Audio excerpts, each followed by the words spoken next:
ദൈവത്തിന് സ്തോത്രം. ഈ വിലയേറിയ സമയത്തെ ഓർത്ത് കർത്താവിനെ മഹത്വപ്പെടുത്തുന്നു. 55 സങ്കീർത്തനം 17-18 വാക്യങ്ങൾ വായിക്കുന്നു. സങ്കീർത്തനങ്ങൾ 55-17-18 വാക്യങ്ങൾ. ഞാൻ വൈകുന്നേരത്തും കാലത്തും ഉച്ചയ്ക്കും സങ്കടം ബോധിപ്പിച്ച് കരയും. അവൻ എൻ്റെ പ്രാർത്ഥന കേൾക്കും. എന്നോട് കയർത്തു നിന്നവർ അനേകരായിരിക്കെ ആരും എന്നോട് അടുത്തു വരാതെ വണ്ണം അവൻ എൻ്റെ പ്രാണനെ വീണ്ടെടുത്ത് സമാധാനത്തിലാക്കി. പ്രിയരെ, ഈ രണ്ട് വാക്യങ്ങൾ നമ്മൾ ഒരുമിച്ച് വായിക്കുമ്പോൾ പ്രാർത്ഥനയും പ്രാർത്ഥനയ്ക്ക് ലഭിക്കുന്ന മറുപടിയുമാണ് ഈ രണ്ട് വാക്യങ്ങൾക്കകത്ത് രേഖപ്പെടുത്തിയിരിക്കുന്നത്. സങ്കീർത്തനക്കാരൻ പറയുകയാണ്, ഞാൻ കാലത്തും ഉച്ചയ്ക്കും വൈകുന്നേരവും എൻ്റെ സങ്കടം ബോധിപ്പിച്ച് കരയും. എൻ്റെ ജീവന്റെ ദൈവത്തോടുള്ള പ്രാർത്ഥന തന്നെ എന്ന് രേഖപ്പെടുത്തിയിരിക്കുന്നു. എന്നാൽ ഈ പ്രാർത്ഥന കഴിഞ്ഞപ്പോൾ പ്രാർത്ഥനയുടെ ഫലമായിട്ട് എന്ത് സംഭവിച്ചു എന്ന് തൊട്ട് അടുത്ത വാക്യത്തിനകത്ത് രേഖപ്പെടുത്തിയിരിക്കുകയാണ്. ജീവിതത്തിൽ വിഷയങ്ങളും ആവശ്യങ്ങളുമുണ്ടോ? പ്രാർത്ഥിക്കാനായി തുടങ്ങാം. നിശ്ചയമായിട്ടും വലിയ ദൈവിക മറുപടികളും ഇടപെടലുകളും വെളിപ്പെടുവാനായി തുടങ്ങും. ദൈവം പ്രവർത്തിക്കാനായി തുടങ്ങും. ഈ വാക്യത്തിനകത്ത് പറയുന്നു,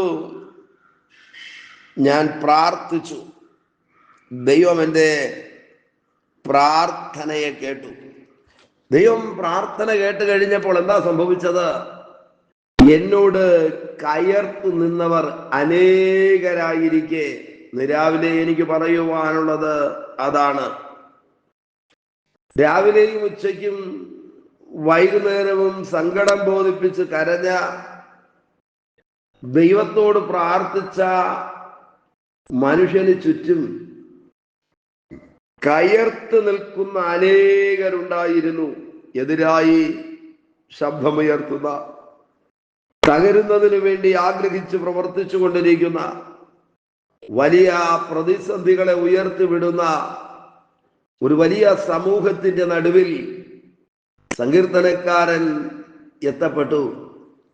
ഒരു പക്ഷേ ഇന്ന് പകൽ പരമാർത്ഥ ഹൃദയത്തോട് പറഞ്ഞാൽ ഒരു കൂട്ടം പ്രതിസന്ധികളുടെ നടുവിൽ മുൻപിലോട്ട് പോകുവാൻ കഴിയാതെ, പിന്മാറി പോകുവാൻ കഴിയാതെ, വശങ്ങളിലേക്ക് തിരിയുവാൻ കഴിയാതെ ആകുലതകൾ ജീവിതത്തിൽ മൂടിയിരിക്കുന്നെങ്കിൽ, പ്രതിസന്ധികൾ ജീവിതത്തിൽ അനുഭവിച്ചിരിക്കുന്നെങ്കിൽ, എന്ത് ചെയ്യണമെന്നറിയാതെ ഭാരത്തോടെ വേദനയോടെ ഇരിക്കുന്നെങ്കിൽ, ഈ തിരുവചനം പറയുന്നു, പ്രതിസന്ധികളുടെ നടുവിൽ, പ്രതികൂലങ്ങളുടെ നടുവിൽ വൈകുന്നേരവും കാലത്തും ഉച്ചയ്ക്കും സങ്കടം ദൈവത്തോടറിയിച്ച കരയുവാനായി തുടങ്ങാം. പ്രിയരെ, ദൈവസന്നിധിയിൽ കഴിക്കുന്ന പ്രാർത്ഥനയ്ക്ക് വലിയ മറുപടി ഉണ്ടെന്ന് നാം തിരിച്ചറിയാതെ പോകരുത്. ആരെല്ലാം കണ്ണുനീർ കാണാതെ പോയാലും, ആരെല്ലാം മുഖം തിരിച്ച് നടന്നാലും, ഈ വാക്യമത പറയുന്നത്, എന്നോട് കയർത്തു നിന്ന അനേകരായിരിക്കെ. ആ സാഹചര്യങ്ങളിലൂടെ കടന്നു പോകുമ്പോഴാണ് വൈകുന്നേരത്തും കാലത്തും ഉച്ചയ്ക്കും സങ്കടം ബോധിപ്പിച്ച് ദൈവപാദപീഠത്തിൽ ഇരുന്ന് കരയുവാനായി തുടങ്ങിയത്. നാലുപാടും ശത്രുക്കൾ, പ്രതിസന്ധികൾ, കാരണമില്ലാത്ത വേദനകൾ. ആമേൻ. തൊട്ടടുത്ത് എഴുതിയിരിക്കുന്നു, എന്നോട് അടുക്കാതെ വണ്ണം. ഈ രാവിലെ ദൈവത്തിന്റെ വലിയ പ്രവൃത്തി ചില വിഷയങ്ങൾക്കകത്ത് വെളിപ്പെടുന്ന പകലാകട്ടെ. പ്രതികൂലങ്ങളും പ്രതിസന്ധികളും പ്രാർത്ഥിക്കുന്നവനോട് അടുക്കാതെ വണ്ണം അദൃശ്യമായ മതിൽക്കെട്ടുകളെ സൃഷ്ടിക്കുന്നവനാണ് ദൈവം. അടുക്കാതെ വണ്ണം സൂക്ഷിക്കുന്നവനാണ് ദൈവം. ഇന്ന് പകൽ ഈ വചനത്തിന്റെ നന്മ നിങ്ങൾക്ക് ആവശ്യമാണോ? വിടുതൽ ആവശ്യമാണോ? പ്രാർത്ഥനയോടെ ദൈവകരങ്ങളിലേക്ക് ഏൽപ്പിച്ചു കൊടുക്കുക. കീർത്തനക്കാരൻ പറയുന്നു, എന്നോട് കയർത്ത് നിന്ന അനേകം പേരുണ്ടായിരുന്നു. സമം എനിക്ക് നേരെ കയറി വന്ന അനേകം പ്രശ്നങ്ങളും പ്രതിസന്ധികളും ഉണ്ടായിരുന്നു. തൊട്ടടുത്തെഴുതിയിരിക്കുന്നു, എന്നോട് അടുക്കാതെ വണ്ണം. ആമേൻ. ഈ ലോകം മുഴുവനും ഇളകി വന്നാലും പ്രാർത്ഥിക്കുന്ന ദൈവമൈതലേ, നിന്നോട് അടുക്കാതെ വണ്ണം ഇന്ന് പകൽ ദൈവം ചില ക്രമീകരണങ്ങൾ ചെയ്യുകയാണ്. ആമേൻ. ചിലത് നിന്റെ കുടുംബത്തെ, കുഞ്ഞുങ്ങളെ, ജീവിതത്തെ അടുക്കാതെ വണ്ണം.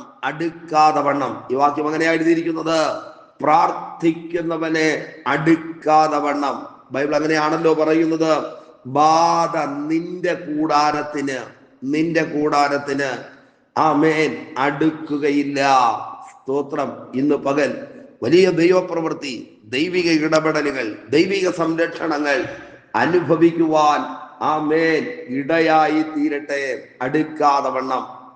ആമേൻ. അവൻ എൻ്റെ പ്രാണനെ വീണ്ടെടുത്തു. മരണകരമായ അനുഭവത്തിലോട്ട് പതുക്കെ പോയിക്കൊണ്ടിരുന്നു. എന്താ കാര്യമെന്നറിയാമോ?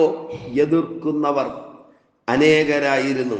എന്നാൽ ആ പ്രതികൂലങ്ങളൊന്നും എന്നോട് അടുത്തു വരാതെ വണ്ണം ആമേൻ തടുക്കുവാൻ ദൈവത്തിന്റെ കരം വെളിപ്പെട്ടു.